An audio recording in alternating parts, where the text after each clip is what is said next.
Stella's Mezza. On this episode, I'm going to show you how to make the filling for samosa that can also be used as a side dish that you can eat with rice or spaghetti, but I'll explain that later to you.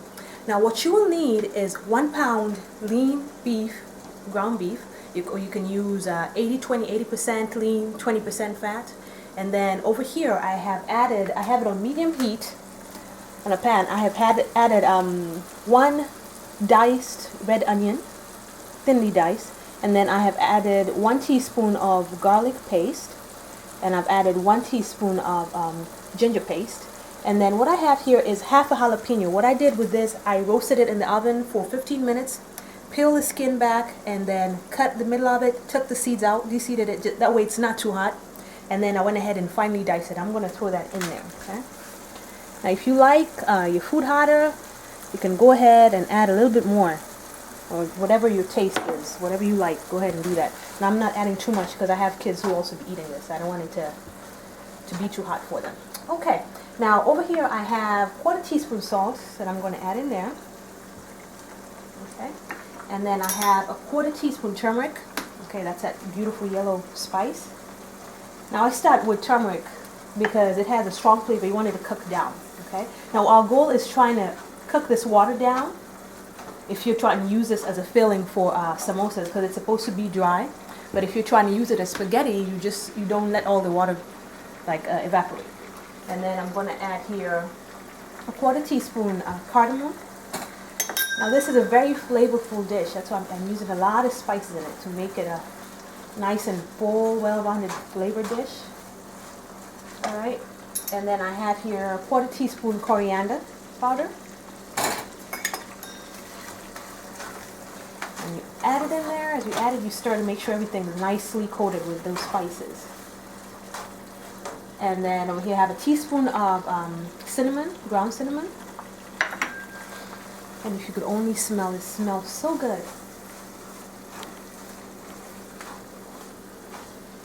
All right, you can see the water starting to evaporate.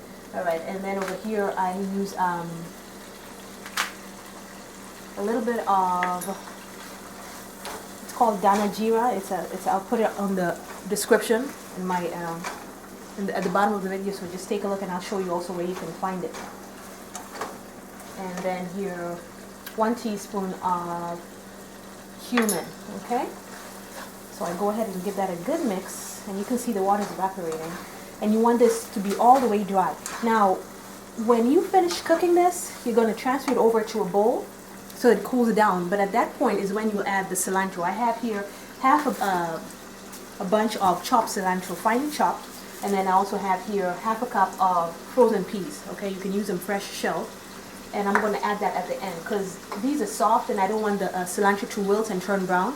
Because this is step 2 to this. We're still going to put it in the pastry for the samosa, and then we're going to deep fry them in some oil. And then I also don't want the peas to be overcooked, okay? You don't want them mushy. So I'm going to keep cooking this down. And then when you come back, I will show you the end product. Once you've cooked the water down, there's no more moisture left in there, and I've added the cilantro and the peas. So be right back with us. Welcome back. Right before the break, I was showing you how to make the beef or the filling that goes into the samosa.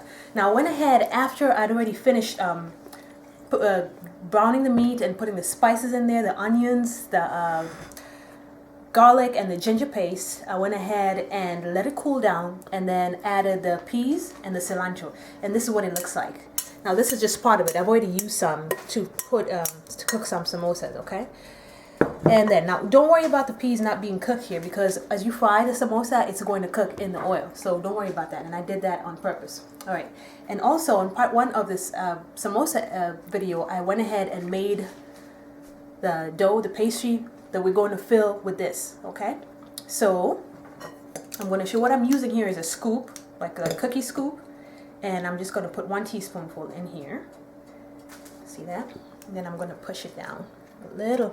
Make sure it's nice and all the way to the end. You can kind of make it shimmy a little. Now this sharp end, I'm going to take it and tuck it in. Kind of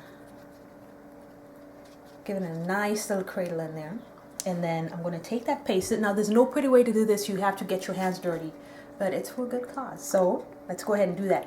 You take a little bit of that paste and then you apply to this end. It's gonna come. It's gonna be a flap that's gonna go over the samosa. Make sure you get all the ends and don't leave any spaces, because as you fry it, if there's spaces, the meat is gonna fall out into the oil, and you don't want that. Okay.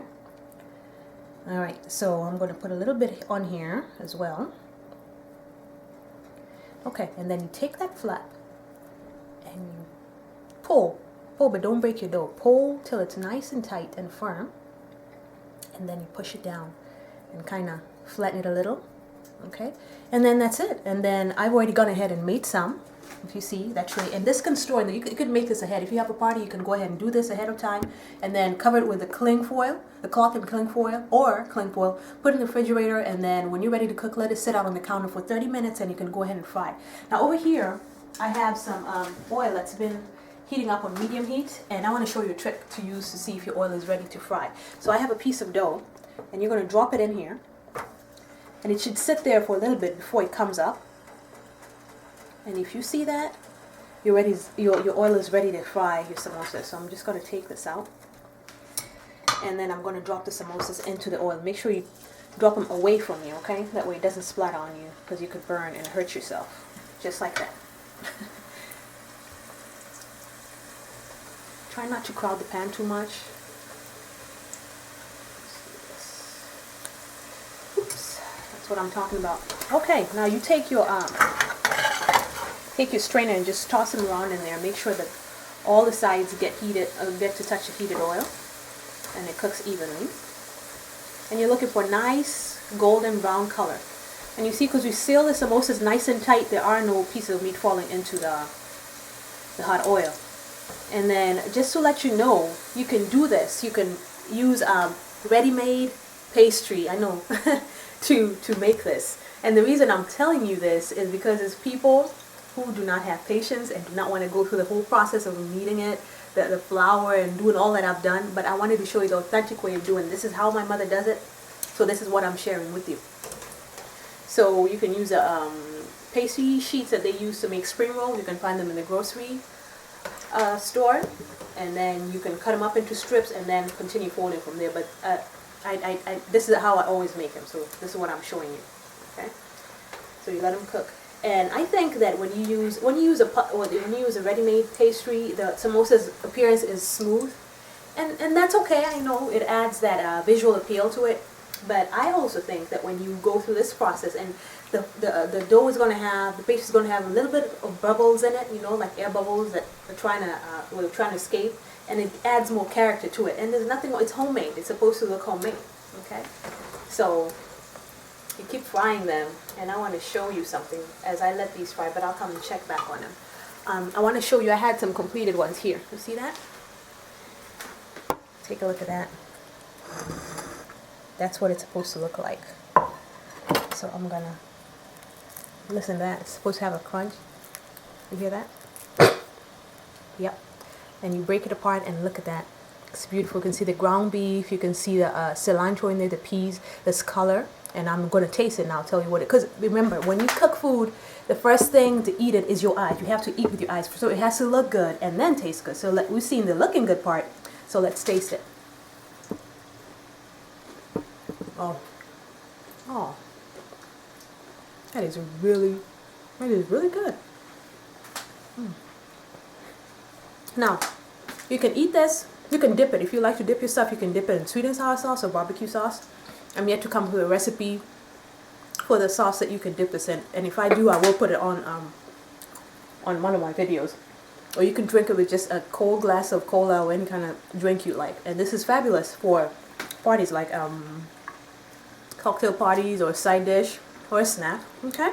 So I hope you learned something new. And I hope you enjoyed the video. And I'm always happy to read back from you guys. So if you guys have any comments or you have any suggestions or requests, something you'd like to see me cook, be sure to send me an email, and I'll try my very best to respond. And I want to let you know that I appreciate you for coming by weekly and checking out my recipes. And don't let the name intimidate you. I always say this. You will miss out on the good stuff if you do that. And join me next time as we take your taste buds on another culinary safari. Karibu.